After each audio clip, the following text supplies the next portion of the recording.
Welcome to Gyrus education. So oscillation chapter मध्ये आता आपण डिस्कस करतोय शेवटचा topic, that is free vibrations and force vibrations. So let us first understand what are free vibrations and force vibrations. So मित्रांनो, एखादी वस्तू जर तिच्या स्वतःहून व्हायब्रेट होत असेल, तिला आपण त्या स्टेटमध्ये सोडून दिलं व्हायब्रेशनच्या, in such a case we can say it vibrates as a, किंवा the vibrations produce are called as free vibrations. आणि जर आपण व्हायब्रेशन्स प्रोड्यूस केले with the help of some external force, then in that case the vibrations are said to be force vibration. For example, तुम्हाला एखाद्याने, तुम्ही झोका खेळताय, तुम्ही एक अँप्लिट्यूड घेतलं, एका पर्टिक्युलर डिस्प्लेसमेंटला गेले आणि तिथं झोका जर सोडून दिला आणि त्यानंतर जर तुम्ही आपोआप झोका घ्यायला लागले, so that is your free vibration. पेंडुलमची केस, आपण त्याला डिस्प्लेस केला आणि सोडून दिलं, तर तो जो व्हायब्रेट होतोय with natural frequency which is given by N is equal to 1/2 pi under root G upon L. So this is called as natural frequency. तर मग त्या केसमध्ये त्याला म्हणायचं फ्री व्हायब्रेशन. आणि तेच जर मी झोक्याचंच एक्झाम्पल देतो, तुम्हाला कुणीतरी कंटिन्युअसली मागणं ढकलतोय, तर in such a case every time the periodic force is acting on you to keep you in vibration, right, to keep you in oscillation. Then in such a case that oscillations of that vibrations are called as force vibration. The basic difference is here, in free vibration the body vibrates with natural frequency. In force vibration the body vibrates with driver frequency or force frequency. म्हणजे त्या सोर्सच्या फ्रिक्वेन्सीने ती body vibrate होत असते. ठीक आहे. So याच्यात दोन्ही गोष्टीत हा बेसिक फरक झाला. आता मित्रांनो, फोर्स व्हायब्रेशन मध्ये वस्तूचं व्हायब्रेशन हे त्या सोर्सवर अवलंबून असतो. मग आता याच्यातलं आपल्याला बेसिक सायन्स जर समजून घ्यायचं असेल तर लेटस कन्सिडर वन एक्झाम्पल. आपण पुस्तकातलं एक्झाम्पल समजून घेऊ. की एका स्ट्रिंगला जर समजा आपण वेगवेगळे लेंथचे पेंडुलम अटॅच करून ठेवले लाईक दिस, ठीक आहे ना, वेगवेगळ्या लांबीचे काय केले, पेंडुलम अटॅच केले. त्यातला हा जो पहिला पेंडुलम आहे ए, त्याचा बॉब आहे सॉलिड रबर बॉलचा, ठीक आहे ना. तर बॉब कसा आहे, सॉलिड रबर बॉलचा. आणि हा दुसरा बी, हा हॉलो रबर बॉल आहे, सी हॉलो रबर बॉल आहे आणि डी देखील हॉलो रबर बॉल आहे. आता यामध्ये ह्या ए ची आणि सी ची लेंथ आपण सारखी ठेवू आणि बी आणि डी ची लेंथ, बी ची कमी आणि डी ची जास्त ठेवू. सो आता आपण एला जर व्हायब्रेशन प्रोड्यूस केले आणि त्याला नॅचरली व्हायब्रेट होऊन दिलं, तर एचे जे व्हायब्रेशन आहेत ते असतील फ्री व्हायब्रेशन आणि त्याची फ्रिक्वेन्सी असेल natural frequency.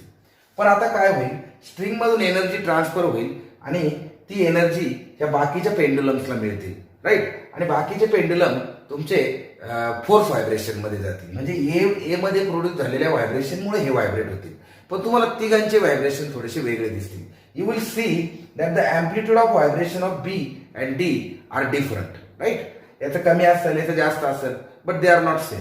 But the amplitude of vibration of A and C it is same. The frequency and amplitude both are same in this case for A and C. त्याचं कारण काय मित्रांनो, C इथं C ची frequency ए च्या इतका असण्याचं कारण length of both the pendula are same. दोन्ही पेंडुलमची लेंथ कशी आहे, सारखी आहे. त्यामुळे C will vibrate with the frequency equals to A and since its frequency the driver frequency it will achieve the resonance, right. तो काय करेल, रेझोनन्स अचीव करेल. That means it will consume more energy than B and D. Hence the amplitude of C will be also maximum. सीचा amplitude सुद्धा कसं असणार आहे, maximum आहे. तेच जर बी आणि डीचं बघितलं तर कमी आहे. थोडक्यात काय मित्रांनो, का एनर्जीचा आणि अँप्लिट्यूडचा संबंध आहे. जर अँप्लिट्यूड जास्त आहे तर याचा अर्थ काय होतोय, की pendulum is absorbing more and more energy. मग इथे सीच्या वाट्याला जास्त एनर्जी येते because it has got natural frequency or the frequency equals to pendulum A, right. आणि मग बी आणि डी ला साहजिक कमी एनर्जी येते, त्यामुळे तिथे अँप्लिट्यूड तिथं कमी दिसेल. ठीक आहे. सो आता मी जे एक शब्द उच्चारला, रेझोनन्स, राईट. सो रेझोनन्स म्हणजे काय, when the force frequency or the driver frequency is equals to natural frequency, body starts vibrating with maximum amplitude and in that case is called as resonance. Then what happens resonance, त्याला एवढं महत्व काय. So मित्रांनो, at resonance what happens, if we plot the graph of amplitude square versus frequency, then we can see the graph, nature of graph is like this. Means at certain value of frequency the amplitude of vibration becomes maximum and then such value is called as resonance frequency. So थोडक्यात काय, at resonance the frequency the amplitude of vibration becomes maximum आणि मग बाकी इतर वेळी ते सुरुवातीला increase होत आहे, नंतर ते कमी होताना देखील तुम्हाला दिसेल. सो या कर्वचं नेचर लक्षात ठेवा. And there are so many examples basically in the nature. का रेझोनन्स आपण काही ठिकाणी टाळतो, काही ठिकाणी तो जाणीवपूर्वक घडवून आणतो. See what happens at resonance, because the amplitude increases the energy also increases, right. मग आता रेझोनन्स फॉर एक्झाम्पल जर समजा सोल्जर लोक मार्चिंग करतात म्हणजे त्यांची परेड जर समजा एक संघ जर ते चाललेले असले तर कुठे जर हँगिंग ब्रिज असेल ना वायरने लटकवलेला ब्रिज तर त्या ब्रिजवर ते काय करतात ती मार्चिंग डिस्टर्ब करतात म्हणजे ते नॉर्मल चालायला लागतात सगळे. त्याचं कारण काय का त्यांच्या मार्चिंगची फ्रिक्वेन्सी ब्रिजची फ्रिक्वेन्सी जर मॅच झाली so there is a chance का तो ब्रिज पडू शकतो राईट.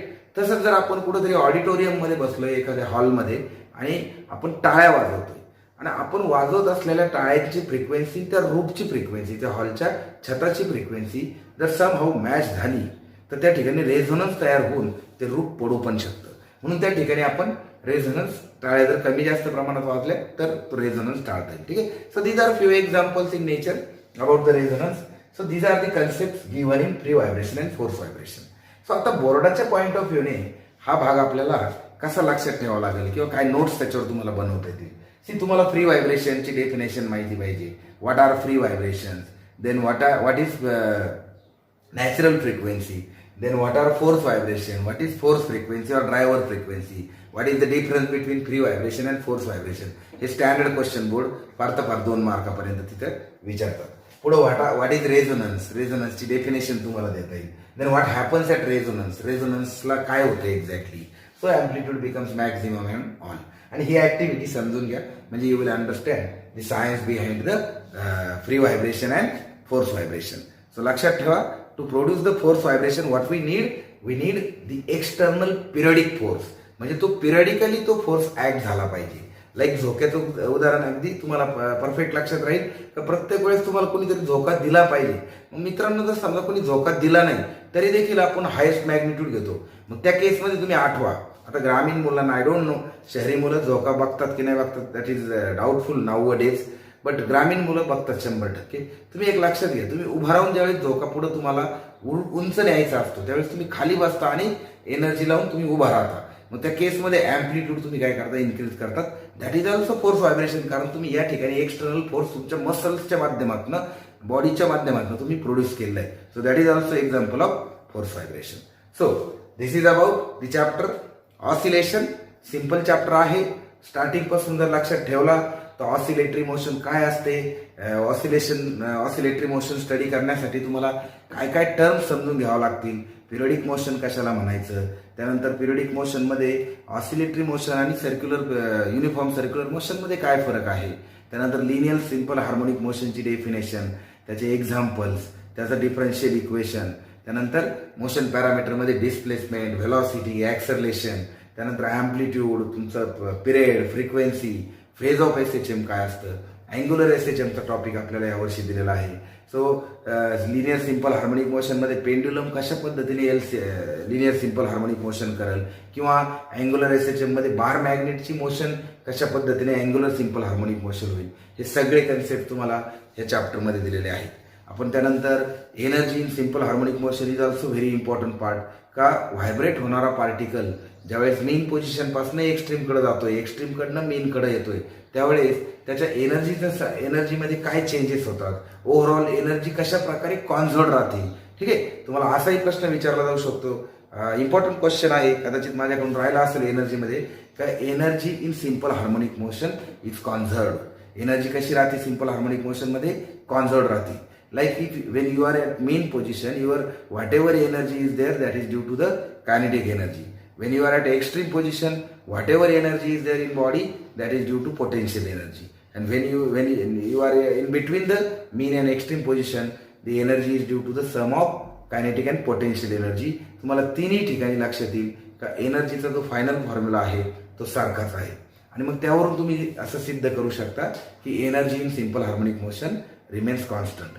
त्यानंतर पुढे आपण मग एनर्जी नंतर पुढच्या कन्सेप्टमध्ये आपण डॅम्प व्हायब्रेशन बघितले. डॅम्प ऑसिलेटर कशाला म्हणायचं, त्याचं डिफरन्शियल इक्वेशन काय आहे, त्यानंतर त्याची फ्रिक्वेन्सी काय आहे, आणि लास्ट टॉपिक तुमचा free vibration and force vibration.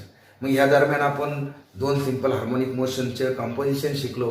G resultant motion येते ती रिझल्टंट मोशन कशा प्रकारे सिम्पल हार्मोनिक मोशन असते, तिचं ॲम्प्लिट्यूड किती असतं, ॲम्प्लिट्यूडच्या स्पेशल केसेस काय तयार होतील, त्यानंतर तुमचा जो फेज आहे रिझल्टंट फेज, तिचा फॉर्म्युला कसा तयार होतो, किंवा मग सिंपल हार्मोनिक मोशन ग्राफिकली कशी रिप्रेझेंट करायची, म्हणजे डिस्प्लेसमेंट टाइम ग्राफ कसा काढायचा, व्हेलॉसिटी टाइम ग्राफ कसा काढायचा, त्यानंतर तुमचा ॲक्सलरेशन टाइम ग्राफ कसा काढायचा, त्यात काय रिलेशन आहेत, त्याच्यावरनं काय कन्क्लुजन तुम्हाला काढता येईल, सगळ्या वेव्ह साईन वेव्ह आहेत का कोसाईन वेव्ह आहेत किंवा त्यांच्यात फेज डिफरन्स आहे, या प्रकारचे कन्क्लुजन्स तुम्हाला तिथे मिळाले. आणि एक आणखी महत्त्वाचा टॉपिक आपण या चॅप्टरमध्ये शिकलो आणि तो म्हणजे तुमचा युनिफॉर्म सर्क्युलर मोशन ही सिंपल हार्मोनिक मोशन ही युनिफॉर्म सर्क्युलर मोशनची काय असते, प्रोजेक्शन असते. आणि आपण तो रेफरन्स सर्कल मेथड व्हिज्युअलाइज करूनच सिंपल हार्मोनिक मोशनचे ग्राफ्स तयार केले आणि आपण तिथं प्रेडिक्ट केलं की पार्टिकल हा 0 to π 0 to 2π या असा का मूव्ह झाला. सो मोस्ट इम्पॉर्टंट कन्सेप्टमध्ये मी फेज ऑफ एसएचएमचं कन्सेप्ट इथे थोडंसं रिपीट करेल. का एसएचएममध्ये आपण फेज का शिकतो, कारण phase is that physical quantity which gives us exact information about the state of oscillation at given instant of time. कारण तो अँगल असतो, कारण पार्टिकल ऑल द टाइम तुमचा मेन आणि एक्स्ट्रीम एवढ्याच पाथवर फिरतोय, त्यामुळे तुम्हाला डिस्प्लेसमेंट आणि व्हेलॉसिटी फक्त त्याच्या एक्झॅक्ट पोझिशनची किंवा तो कितव्या व्हायब्रेशनमध्ये याची माहिती देऊ शकत नाही. It is that angle which will tell you का तो कितव्या ऑसिलेशनमध्ये, right. So that is the importance of that concept. So सगळे कन्सेप्ट व्यवस्थित समजून घ्या, एक्झरसाइज सोडवायला सुरुवात करा. न्यूमरिकल सिम्पल आहे, फॉर्म्युला बेस आहे, न्यूमरिकल सॉल्व्ह करायला घ्या. जिथे तुम्ही अडताल तिथे मला डिफिकल्टी विचारा. Then I will conduct a separate session for the numericals based on the textbook given in the textbook exercise. ठीक आहे. सो आता install Gyrus application to watch all my lectures. Very few lectures will be available on YouTube. Thank you very much.